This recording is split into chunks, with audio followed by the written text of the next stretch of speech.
ba'zida o'zim o'ldirib ketardim.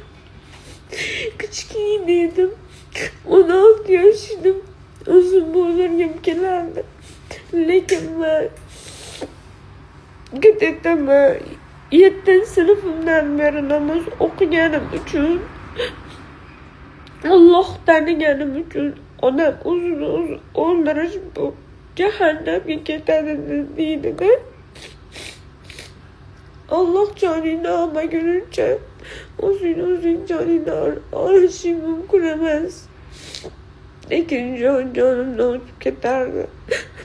Ko'chalarda qolib ketardim. Qiynalardim uyda, buni uyda. Onam yo'q, otam yo'q. Hech kim meni uyda olib qo'ygisi kelmas edi.